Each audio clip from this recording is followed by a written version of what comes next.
Hello! So today on this episode of Autism and Me, I'm going to address a question that some people have wondered. Why the flag? Why have I made what is incorrectly known as the Union Jack a part of my branding? I say incorrectly because, as any vexillologist will tell you, it's only a jack if it's flown from a ship. And currently, I do not have a ship. And you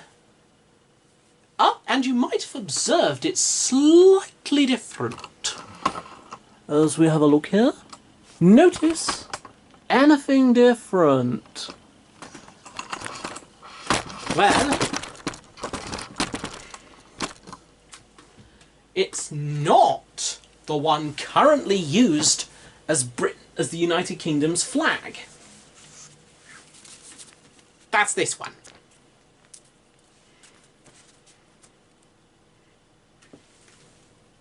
See the difference? Yes. The red diagonal cross, or saltire, I'm not entirely sure how you pronounce it in English, that you see on the modern Union flag, adopted in 1801, is not on this one. Yeah, this is one of the old designs, created in 1608 when King James VI wanted a unified kingdom. Wanted to bring his own all his kingdoms together. We'll get back to that later. Well, something like it. And, well, you might be wondering why I do it. You might think, yes. But, well, minus the possible implications about Northern Ireland, when it comes to using this flag in particular, one that was replaced following the 1801 Act of Union that unified the Kingdom of Great Britain with the Kingdom of Ireland. Well, you might be thinking, yeah, but apart from that, that's pretty British. Are you like a really British person and you want everyone to know how British you are, even though your accent's just drifted a little bit more francophone? Well, I'm just going to nip over to a presentation to give you a rough idea of, sort of my Britishness, as you say, to give you some idea for yourselves. Over to you, PowerPoint Ed. So, hi everybody.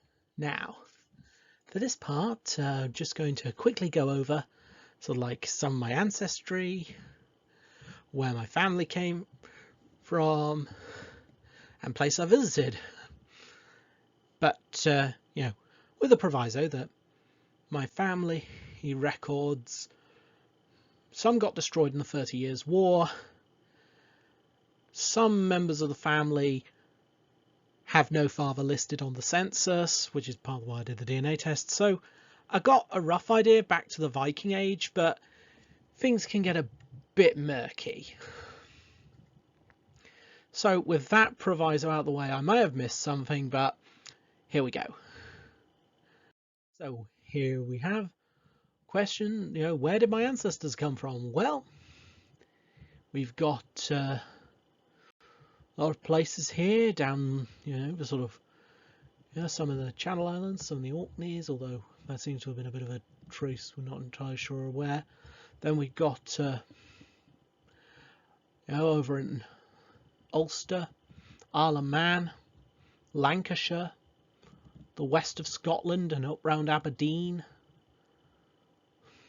the West Country, bit in Cornwall, and then of course Over in Europe, we've got the Rhine, the Rhineland, Belgium as being places where my ancestors came from, and Scandinavia. Whereabouts in Scandinavia, we're not entirely sure yet, but maybe we'll find something. And of course, Southern Europe as well. We got a bit. We found some ancestry in Ticino in Switzerland, and also in Spain, which might be why I have that olive complexion. But people ask me questions about it, so maybe if I tell, so maybe I'll just help answer that one. But anyway, ancestry doesn't really tell you everything about somebody. So, what about my family? Now, family here is not just including blood relatives. And we're talking like, it'll include extended family and that sort of thing. So we have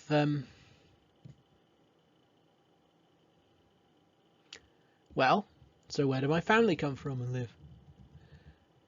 Places like Northern Ireland, well, not, Ireland, up in the north of Ireland, where my granny came from back in the 50s. Lancashire again, where my mum come from. London. But all my aunts lives in Norway with one of my cousins. Another one of my cousins lives down in the Netherlands. Up in Scotland as well. Some of the family here from Scotland originally. Some of my aunts and other family members are Scots.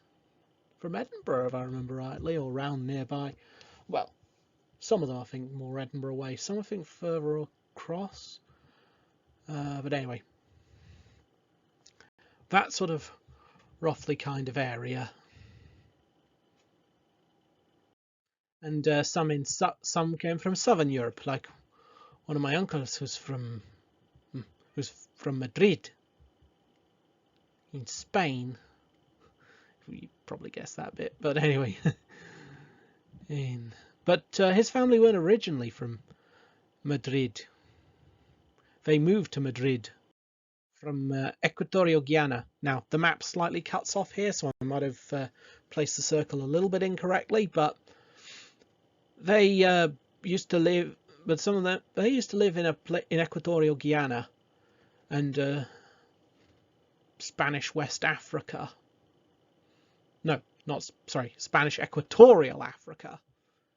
Before that, as it was, which is how they managed to move to Spain after Nguema made it so that they couldn't really live there anymore.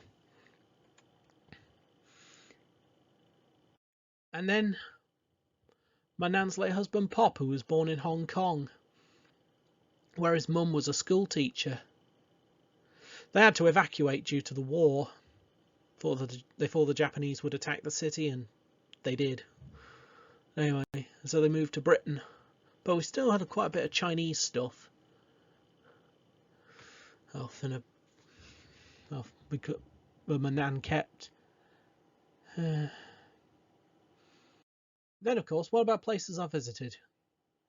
Well, we got up round a lot of places up north, London, West Country, Wales, Ireland, including a lot of the south as well. Up Edinburgh and Stirling Castle. Then down in the continent, over in northern France, places like Normandy, Brittany, Paris, and further along into Belgium and the Netherlands. Germany, went to Berlin on a school trip once. Visited the cousins up in Norway, or some of the cousins. with one of the cousins up in Norway. I've been to Denmark, and the final, for now, foreign travel was Sweden back in 2019. After we'd been to Denmark, we went over to Sweden. And then in Southern Europe, my first ever flight was to Portugal, Lisbon and the Algarve. Other places been to Barcelona, then up in southeastern France along the Mediterranean, and into northern Italy, places like Florence, then to Rome, to a few places in southern Italy, and to Sicily, places like Palermo and Syracuse. I think we've been to both of those, yeah. And then into the Tegia region of Europe. Yeah, I tend to think of Europe more of a north-south than an east-west kind of thing. Maybe World Explorer was why, but anyway, I digress. Up here, also went to Finland. Yeah, this was the part of the map that showed Finland, so I got the photo of this one too. And then, somewhere outside of Europe, America. The United States of America, to be precise. I was landing in New York at JFK Airport, you know, visiting various places in New York, like the Statue of Liberty, having to see that, and then drove up, after a bit, we drove up the road to Boston. I even ate at America's oldest restaurant. Fish and chips. And yeah, I know how that sounds, but to be fair, that's what the wait staff actually thought that might be nice for me. But, you know, partly because I was feeling a bit homesick by that point, partly because they wanted to see what a British person thought of their fish and chips. And I also added some Boston baked beans, which are like barbecue flavoured baked beans, but either way. So, yeah, and visited the Boston Tea Party Museum, which has quite a balanced history of it. Yeah, fair enough to them. It was about 10 years ago, but still, Boston was a nice place. And anyway, so you might be thinking, why am I using World Explorer? Why didn't I just draw a map and highlight where my ancestors came from in pink, where my family lived in purple,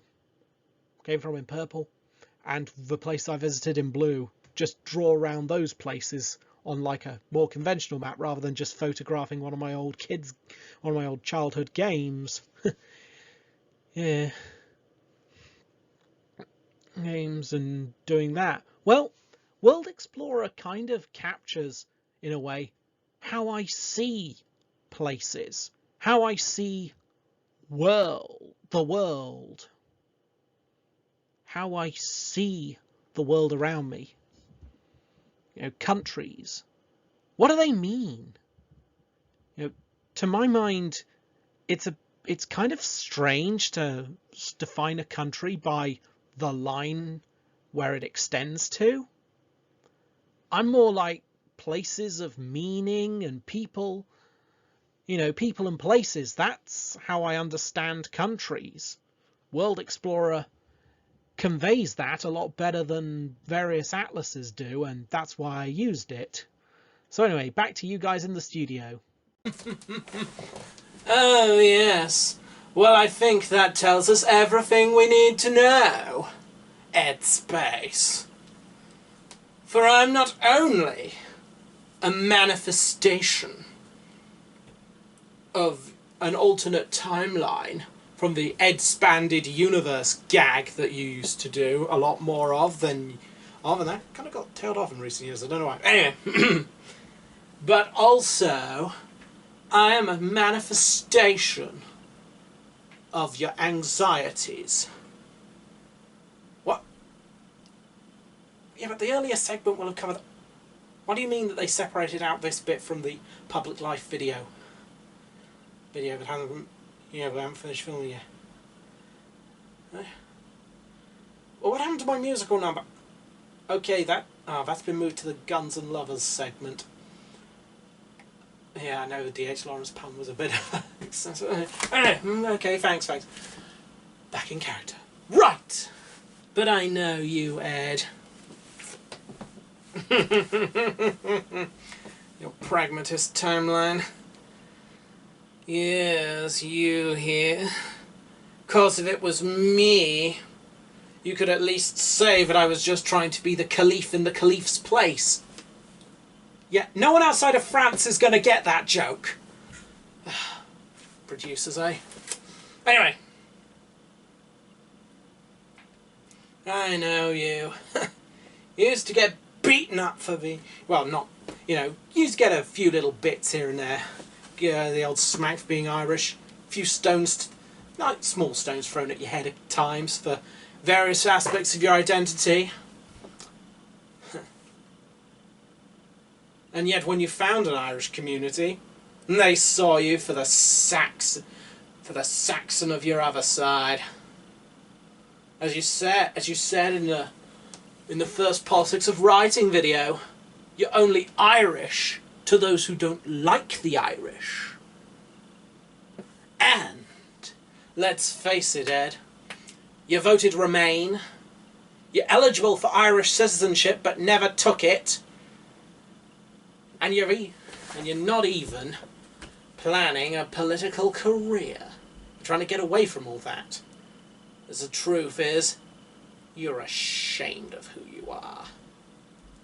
Absolutely 100% ashamed of your own minority status. Yes. You dislike it, don't you? It gnaws away at you. Yes. You want to be a part of something. You want to be British. But you know you'll never fully be that way. You'll always be that nice, integrated foreigner. But a foreigner nonetheless. And so, I'm here. I know you. Manifesting your insecurities. Yes, you don't like yourself, do you? And of course, you'll never really be that way, British. White with an olive tan. But people do notice, sometimes. You wear a crucifix so that people see it as more of a Spaniard. But still, look like a Spaniard, Belgian surname, Irish to the point of being able to become an Irish citizen, and on top of that, your normal voice sounds American, or Australian to some people. And that's the most embarrassing thing of all. It's not the most embarrassing thing I feel about myself. I mean, yeah, technically, technically, yes, I know, no, it's not the most embarrassing thing that you have, but that's just the satellite blues. And we're focusing on ethnic identity in this episode. But in one way, you are right. Yes, I'm not ethnically the most British person on the planet, if such a thing can even exist. But to me, there's a whole lot more to it than that. In fact, ironically, the flag waving looks quite political in the Anglosphere. But part of why I have it is because of my own cultural background, something that's not very British, ironically. Put up a Union flag, put up a British flag, because of non-British social customs, namely from Northern Europe. In Northern European countries, it's a sort of cultural tradition of putting out the flag when you're celebrating something. In Denmark, for example, you might put the flag out when it's someone's birthday. Or in Norway, hanging the flag on the Christmas tree. Why? Because it's a nice thing. It's meant to be a sign of celebration, you know? In fact, in French, the term chauviniste doesn't mean the negative that it does in English. It's referring to someone who celebrates something of their homeland, their region, their country, und so weiter, und so weiter. And this flag is not just a combination of the cross of St. George for the Kingdom of England, the white cross behind it representing Wales through the king as the cross of St. David, which you can still see on the Cornish flag, and the Saltire of St. Andrew, all brought together under, you'll notice, a different blue to the flag of Scotland. That's a deliberate point. This is the royal blue of the House of Stuart. Yes. But it's so much more to me than that. Because my idea of Britishness is not about specific ethnic groups. They are a part of it, but each people group brings something more, adding to the whole a great patchwork of people. Some of them came over at the time of the Anglo-Saxons. Some of them came over a bit later. Some later still, bringing their own way of life, their own being, their own unique spin on living on this island, this blessed rock set in the Silver Sea, as once I think Shakespeare described it. Aye.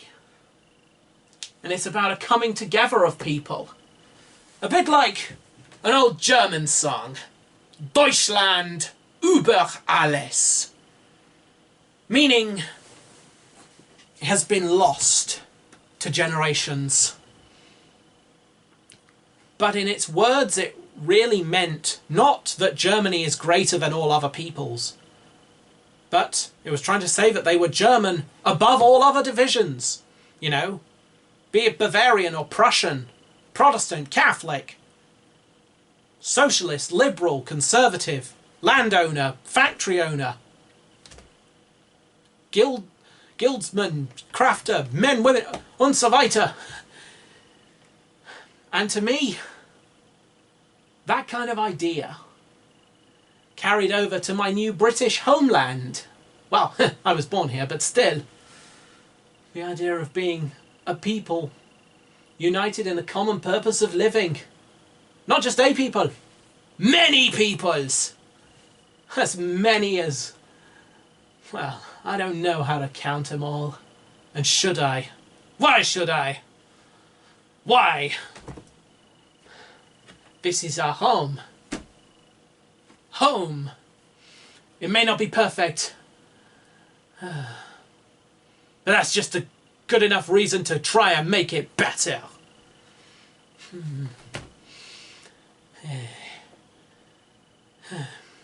Much as I live, this is my home, and I want to enjoy my home, make a beautiful home of things. Maybe it was designed, maybe someone else was thought of when they originally designed it. But you know what? We can adjust. We can layer more people in. A greater expression of the culture, the Klasse, the Volk. Und mehr Volk. We may not, maybe we don't share a common history in some respects, but we all intersect in one. like individual fibres weaving together to form the magnificent rugs that I always remember from my childhood. And still, this is a beautiful flag in a way to me. Maybe not to everyone, and I understand that. It could mean so many things to so many people. And I just wanted to have it. And it has a nice, relatively simple yet intricate colour pattern. And it works for me. A nice sort of old school history from my old history days. And so, this is my flag. And hey, sometimes people see it, they get a bit unsure, and then it is a nice surprise when it turns out that that's just some funny little person behind it. Like, hello! Wie geht's? Anyway, das ist mein Flag. Mein Flag, and that I may not, and you know, being a multi-ethnic person, I may not strictly speaking have a fatherland, but I do have a motherland. Here. Not in lines on a map, but in the people within them. Wherever they came from, wherever, we can go where we need to together. God be with you all. And may you have a very blessed day. Whether you're religious or not, whether you're British or not, it was lovely having you here.